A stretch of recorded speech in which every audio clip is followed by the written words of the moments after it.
Dans cette vidéo, je vais te présenter les 4 typologies d'outils que tu dois absolument maîtriser en tant qu'assistante virtuelle si tu veux être la plus efficace et la plus productive possible au sein de ton activité. À tout de suite. Avant de commencer, si tu ne me connais pas encore, moi c'est Patricia et j'accompagne les formateurs indépendants à passer la certification Calliope et j'ai également un organisme de formation dans lequel j'accompagne les assistantes virtuelles à se spécialiser dans le domaine de la formation. Si tu veux retrouver tous mes programmes et tous mes services, tu regardes dans la description, tout est expliqué. Et juste avant de te présenter les 4 typologies d'outils que tu dois absolument connaître en tant qu'assistante virtuelle, si ce n'est pas déjà fait, je t'invite à t'abonner à ma chaîne et à me laisser un petit like. C'est super important pour moi parce que ça me permet de développer tout simplement la visibilité de ma chaîne et d'aider d'autres personnes comme toi à se lancer dans leur activité. Et moi, ça me permet également de savoir quel est le type de vidéo qui t'intéresse le plus. Donc on n'oublie pas, on s'abonne et on like. Maintenant, rentrons tout de suite dans le vif du sujet. Il y a 4 typologies d'outils que tu dois absolument connaître. Donc je vais d'abord te présenter les outils de planification, puis les outils de conception-création, les outils de diffusion et enfin les outils de partage. Donc on va commencer par les outils de planification. Alors par outils de planification, j'entends tous les outils qui vont te permettre tout simplement de gérer l'organisation de ton activité, donc au sein de toi, ton activité d'assistante virtuelle, mais également tes relations et ton organisation avec les différents clients que tu peux avoir au sein de ton activité. Donc le premier outil que je vais te présenter, c'est Google Agenda. Cet outil, il est top, il est 100% gratuit et il est ultra intuitif. Et franchement, c'est un indispensable. Moi, je l'utilise au quotidien. C'est ce qui me permet justement de gérer mes temps de travail personnels. Donc, je me fais des blocs temps, comme je suis en train de te le montrer à l'écran, pour savoir à quel moment j'ai de la disponibilité pour faire telle ou telle action. Mais ça me permet également de gérer mes rendez-vous avec d'autres clients ou avec d'autres prestataires et donc d'envoyer des invitations et qu'on ait tout de suite un lien commun et une visio tout simplement qui soit générée automatiquement pour pouvoir faire le rendez-vous ensemble à la même date et à la même heure. Donc vraiment Google Agenda, moi c'est vraiment ce qui me sert d'emploi du temps au quotidien, c'est ce qui me permet de gérer mon quotidien tout simplement, ma planification, mon organisation. Donc vraiment, je te le recommande grandement. Ensuite, on a l'outil Notion. Alors Notion, si tu ne le connais pas, c'est un outil multifonction.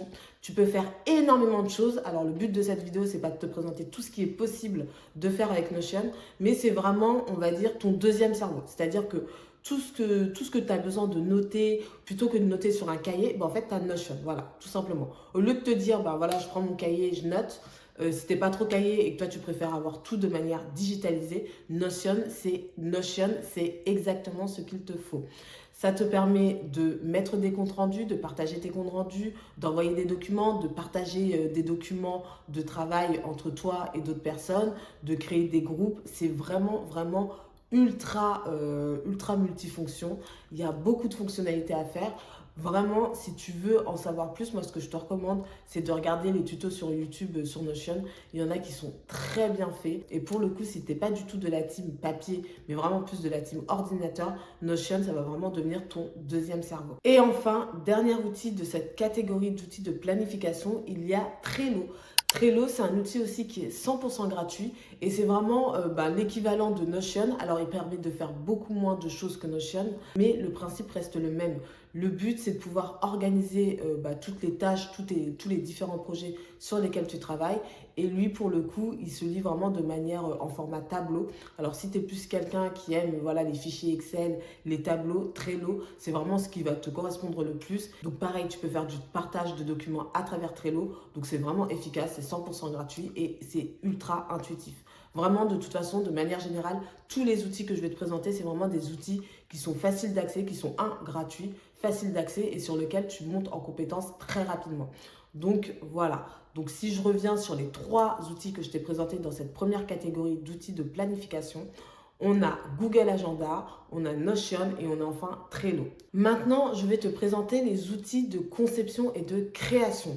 Quand on est assistante virtuelle, on a souvent de la création de contenu ou des présentations ou de la documentation à réaliser qui doit être plus ou moins esthétique. Et donc là, je vais te présenter différents outils qui peuvent t'aider justement à créer ces supports de travail. Donc moi, mon préféré, c'est bien évidemment Canva. Si tu connais pas Canva, Canva c'est un super outil qui est gratuit. Moi, je sais que je travaille avec la version payante, mais il y a également une version gratuite qui est largement suffisante quand tu commences. Canva, c'est un outil sur lequel tu peux faire tout type de support nécessaire, que ce soit pour ton activité ou pour travailler avec des clients. Tu peux faire des vidéos, tu peux faire des logos, tu peux faire des présentations, tu peux faire des carousels, tu peux tout faire avec Trello. Donc ça peut être tant pour ta création de contenu sur les réseaux sociaux, mais ça peut être des supports beaucoup plus, on va dire, conformes, sérieux, professionnels, on va dire, des rapports, des présentations, tout ça, tu peux vraiment le créer avec Canva. Ensuite, il y a un autre outil, moi, que j'utilise souvent, parce que comme tu le vois, j'ai beaucoup de vidéos à faire, qui est CapCut. Donc CapCut, pareil, il y a une version gratuite, une version payante. La version gratuite, elle est largement suffisante. Moi, j'utilise que la version gratuite justement pour toutes les vidéos que je suis en train de créer. Et donc CapCut, ça te permet tout simplement de faire du montage vidéo. Pareil, très intuitif, très facile à prendre en main. Et dans tous les cas, comme toujours, si jamais tu as besoin d'approfondir le sujet, je te conseille tout simplement de taper tuto CapCut sur YouTube. Et là, tu auras tout un tas de tutos qui vont te permettre de démarrer très facilement ta prise en main sur cet outil. Et enfin, il y a un dernier outil dont on ne parle pas souvent, mais moi, j'adore cet outil-là, surtout quand je fais des ateliers de conception de travail en direct avec des clients. Cet outil s'appelle Miro. C'est un outil que moi j'appelle un outil de brainstorming. Ça permet tout simplement de conceptualiser toutes les idées, toutes les tâches, toutes les actions qu'il faut réaliser pour arriver à tout simplement concrétiser un projet. Donc sur Miro, tu peux faire des schémas, tu peux faire des graphiques, tu peux faire des tableaux, tu peux faire tout un tas de choses. Et moi, je trouve que en séance, quand tu es en séance de travail avec un client et que vous êtes vraiment sur la version et que vous êtes vraiment sur l'étape brainstorming, Miro, c'est vraiment l'outil parfait pour pouvoir travailler, faire de la collaboration, que ce soit à deux ou à plusieurs. Donc vraiment, Miro, n'hésite pas à faire un petit tour. Pareil, il y a une version gratuite, il y a une version payante. La version gratuite, elle est largement suffisante. Donc voilà, pour les outils de conception-création, c'est les 3 outils principaux que je voulais te présenter. Donc Canva, Miro et CapCut. Ensuite, passons à la 3e catégorie avec les outils de partage. Parce que effectivement, tu as les outils en SaaS, parce qu'effectivement, avec les différents outils en SaaS que j'ai pu te présenter précédemment, comme Canva, Miro, c'est vrai que tu peux partager très facilement tes fichiers. Mais si tu as des gros fichiers, par exemple des vidéos ou des supports de formation qui sont assez conséquents, ou tout simplement des supports de présentation, tu peux utiliser des outils spécialement pour stocker tout simplement toutes ces informations, toutes les réalisations, toutes les conceptions que tu as réalisées. Dans les outils de stockage que tu peux utiliser très facilement et gratuitement, il y a déjà Google Drive. Alors si tu utilises déjà Google Agenda, c'est pile poil dedans. Tu as la suite Google tout simplement qui te propose un Google Drive avec un stockage qui est gratuit. Arrivé à un certain niveau de stockage, tu dois passer sur la version payante. Mais vraiment au début, au démarrage, c'est largement suffisant. Ensuite, tu as WeTransfer. WeTransfer, c'est un outil pareil qui te permet de transférer un fichier assez conséquent. Alors là, vraiment, utilise-le vraiment pour les vidéos. Pour tout ce qui est documents, tu n'auras pas forcément besoin d'utiliser WeTransfer, tu utiliseras plutôt Google Drive. Et ce que je n'ai pas dit aussi sur Google Drive, c'est que c'est cool parce que tu peux faire une arborescence. C'est vraiment, faut voir ton Google Drive comme vraiment ton espace de stockage sur ton ordinateur. Tu sais, sur ton ordinateur, tu crées des dossiers, dossier 1, un sous-répertoire et ainsi de suite. Et bien sur Google Drive, tu peux faire exactement la même chose et partager ces dossiers-là avec d'autres personnes, donc des personnes extérieures à ton activité ou au sein de ton activité. Et tu peux également leur donner les droits d'accès sur un répertoire et pas sur un autre. Donc, ça te permet vraiment de gérer les droits d'accès et de gérer le partage de documents à partir d'un seul outil. Maintenant, comme je te le disais, si tu as des fichiers beaucoup plus gros, là, on va utiliser WeTransfer ou encore Gros Fichier.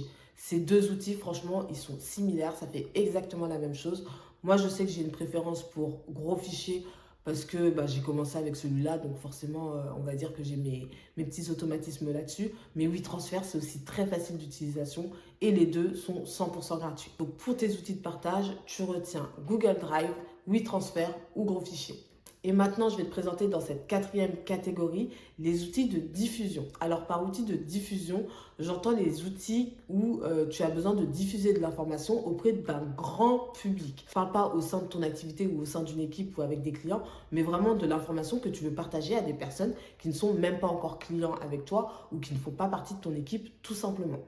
Et donc, dans les outils, il y en a tout un tas. Il y en a un qui malheureusement n'est pas ultra intuitif, mais pareil, tu as énormément de tutos sur le sujet sur YouTube.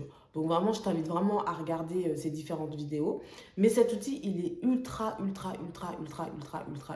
utile et ultra intéressant parce qu'il te permet de faire énormément de choses. Cet outil, c'est System.io. Avec System.io, tu peux faire tes pages de vente, tu peux faire des campagnes d'emailing, tu peux faire des pages de paiement, tu peux faire des sites internet, tu peux faire des formulaires. Il y a tout un tas de choses que tu peux créer à partir de System.io. Donc vraiment, en tant qu'assistante virtuelle, s'il y a bien un outil sur lequel il nécessite une petite montée en compétences, mais que ça vaut vraiment le coup et que derrière, ça va vraiment te faire gagner en productivité, en efficacité et vraiment te donner une valeur ajoutée pour tes clients, c'est vraiment en maîtrisant System.io. Donc vraiment, prends le temps de le découvrir, de monter en compétences dessus et vraiment derrière, je suis sûre que tu ne regretteras pas ton choix. Et enfin, il y a un deuxième outil qui est aussi très utile, c'est un outil d'automatisation. Il s'appelle Make. Alors, tu as Make ou Zapier. Moi, je préfère Make. Je trouve que l'interface, elle est plus sympa que Zapier. Mais Zapier, ça fait exactement la même chose. C'est un outil d'automatisation. Et les outils d'automatisation sont très importants, surtout dans ton activité d'assistante virtuelle. Parce que c'est comme ça que tu vas pouvoir automatiser certaines actions, comme l'envoi de questionnaires, par exemple, de questionnaires de satisfaction, l'envoi d'emails.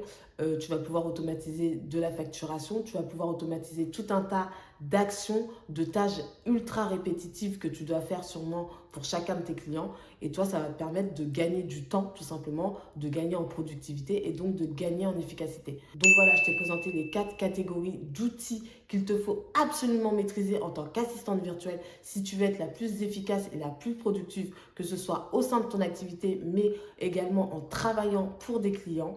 Si jamais tu as des questions, n'hésite pas à me les mettre en commentaire. Si ce n'est pas déjà fait, s'il te plaît, abonne-toi et laisse-moi un petit like pour me montrer que cette vidéo t'a intéressé. Ça me fera énormément plaisir. Et si jamais tu as d'autres sujets autour du métier d'assistante virtuelle que tu veux que j'aborde, n'hésite pas à me le dire en commentaire. Et nous, on se retrouve très vite dans une prochaine vidéo.